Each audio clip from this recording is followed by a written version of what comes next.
Okay, so the last part of this tutorial is how to export your video that you have edited fully. You have taken your time to play around with the different features and you are comfortable and certain with what you have. You've added the audios, you've added the B-rolls, you've added the color correction and color balancing.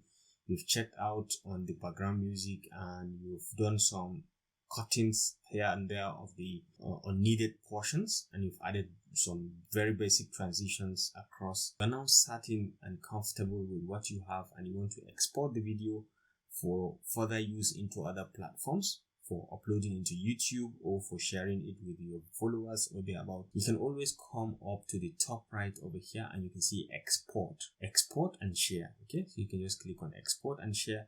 You can email this video directly to someone by just clicking on this email, and you can upload directly to YouTube or Facebook. You can upload them directly from here. You can save current frame, or you can export it to a local file within your computer. So that's what I'm going to do, exporting it to a local file. You just click on this and you have the option to check out the very basic properties. So the first one is the description. You can add more description if you want. This is video editing one that you've seen, and then this is the tags. You can add more things if you want, and then this is the format.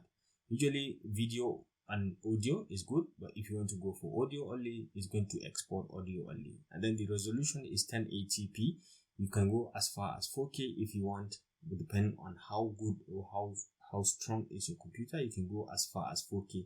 But I think 1080p can do good when it comes to quality, in terms of when it comes to sizing and the quality of the video, especially for YouTube. So 1080p is a good option.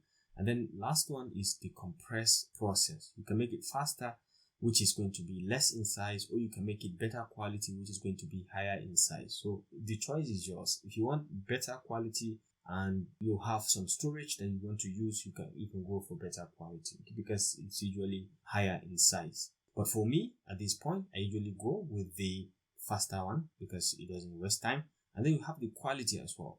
You can go as far as ProRes, which is the best, and in terms of quality also, it's the best, but then it's a bit heavier. But I think high is good also, very, very good. So you can keep it at high, and if you want to go to ProRes, if you have some storage, you can go for it as well. And down here, this gives us an estimated time of the video clip that we've worked on, and then this is an estimated size of that particular clip that we've just worked on.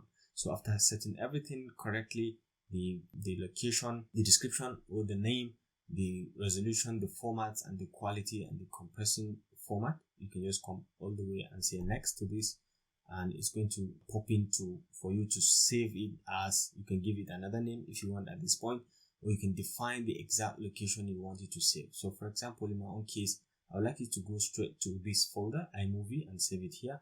If you don't want it, you can go ahead and define another location within your system and define exactly where you want it to save, and it's going to save it there directly. So in my own case, I've selected iMovie and I can just click on save, and it's going to start rendering and saving the video in that very folder. So you can see the process and the progress over here with this small circle, and you can follow along and just follow and see what is the progress and how is the exporting process taking place.